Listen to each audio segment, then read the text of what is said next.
Hey guys, welcome back to the very crammed studio of Jack Mocks. And here we have week 21 of building Spider-Man's battle for New York City. Now the mock is the exact reason for everything being really cramped because I've not only put together the two sections, but I'm also building onto them. So what I mean by that is I put the skyscrapers on top of the subway portion, I modified it, and it looks better than ever. But before we get to that, just a quick disclaimer. First off, if you're expecting a walkthrough, this is not the video for you. I'm just going to be going over how everything was added, what I kind of changed about it. It is an update. I'm saving all of the novelty for the finale. And the last thing is thank you so much for all of the awesome support I've been receiving recently. I appreciate every single one of you.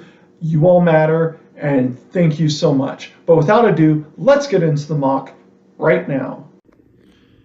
Here it is, guys. Oh my gosh, it looks great with the two connected scenes together. It just looks magnificent, impressive, and just so great. This is basically my comic book dream come true, creating a New York City. I've always wanted to create a city out of Legos, but I never thought I'd be doing a project like this that is just so unique. I just love every part of it. One of the best things, however, is the Sandman portion, which we're going to start with today.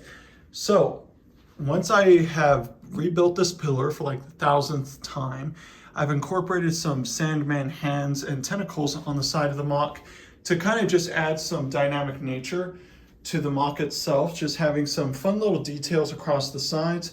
Like I've said before, Sandman is going to hands down be the main villain of the mock. I've never seen Sandman utilized to the best of his ability in Lego form, so I'm going to be the first one to do it. So I've connected these using some ball joints, as you can see, so I can kind of position it any way I want. And he's just kind of tearing apart some construction equipment. As you can see, I built another behemoth, much like this one. This is in the early stages of design. I just tried to get the overall structure down to kind of show you all what it's going to be like. This is going to be much different than this one, however, as it is not going to be like have a Sandman minifigure at the top. Instead, it's going to be a giant clawed hammer smashing a car right here. Then I'm going to incorporate some tentacles just like this or this, attaching to the ball joints, and just kind of swooping around to create a sand swirling effect, which I like a lot. But overall, this is hands down probably going to be the funnest section of the mock, just because there's going to be so much like small details, but overall some big details, if you get what I mean. It's definitely the big picture section of the mock overall. You just gotta love it. So let me know if you all have any suggestions, but I think it looks great so far. To move on, let's go on to the street portion. So the street portion is definitely probably at least one of the more important sections because it kind of breaks up the two opposing sides. You have the clean upkept part of the city, which is the skyscrapers, and then you have the dusty section or broken down section of the construction site. This offers a nice barrier between the two parallels. So it's really nice, and it kind of gives a little bit of a break for the disaster and chaos, as it's, there's a lot of blank space, parking space as it's called in Lego, and I think that adds a lot to the mock. But I have a couple little design features such as a sewer. So you can lift this little piece off and it reveals a little sewer vent. So you might be thinking, man, that's pathetic. It is. This isn't complete. I mainly just did a quick little design. I'm going to rework it this week. I just wanted to show you guys what I was talking about so I wouldn't be just talking into my camera like a crazy man. But another awesome feature that I have is the subway entrance. So you might notice this little entryway. Kind of fun, right next to the Bugle, right between Oscorp, right on the road. But it actually leads down into the subway via these stairs. So when you step back, roll the Lazy Susan, you have the subway stairs down right here, which leads to the subway. So just a nice little detail. I tried to make it where these two sections would be distinct, but once you put them together, they rhyme, right? They would basically work together as a team, because the subway was definitely supposed to be the foundation, but also keep a lot of the the feels for the top and the functionality of it. And I would say it accomplishes that perfectly. So you might also notice, if you've been watching the mock series for a while, is that instead of sticking Oscorp on the corner like I originally planned, I put the bugle. And that's for a couple of reasons, so let me explain real quick. So when you take a step back and you notice everything, if I were to put Oscorp on the corner, I think it would draw way too much attention to the outskirts of the mock, especially when you have the Sandman battle on the corner, because it's so distinct and unique compared to the bugle, which is kind of generic and bland in a way. It would just, these two sections alone across from one another would just take up all the attention from all the other sections, and I don't think that's really fair. I want everything to flow, such as an example of this is when I put the camera right here, your line of sight flows through the construction site all the way through the mock to Oscorp, because that's where your eyes are automatically going to go, because it's Oscorp, it's the jewel of the mock. I did that on purpose, just to kind of keep a nice flowing nature to it, so to speak.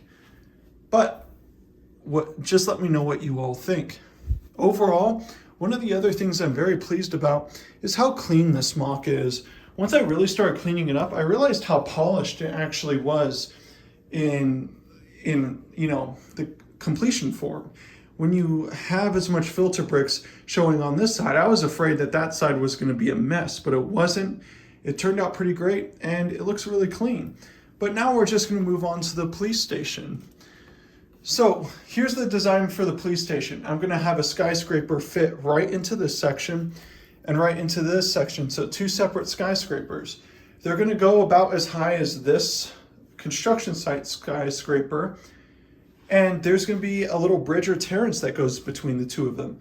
This is going to be the police station. I tried to come up with a design that's really unique, because between the construction site, the bugle, and Oscorp, I needed something that would just kind of blow everything else away and just kind of fit in. And I think that's the best way to do it. I know it's hard to visualize right now, but I'm going to have a design for you by the end of the weekend, so just stay tuned. But one of the things I need your guys' help with is definitely the inside portion. So you might notice this dead space in between the pillars. I'm going to have these basement rooms littered throughout for the police station. So let me know what rooms you guys want. So mind you, maybe a boiler room, janitor room, etc. Just let me know what I should put in here. But I think that pretty much sums it up for the mock. Let me know what you all think about it. Like I said, it is massive. I estimate it's around 25,000 pieces, like I've said before. And for 21 weeks in the making, this is the most progress I've ever made with Lego. So comment your thoughts below. But now we're going to move on to this police station. So modular sets, the worst line of Lego sets that still for some reason stick around, in my opinion. I don't know, that's a fight for another day.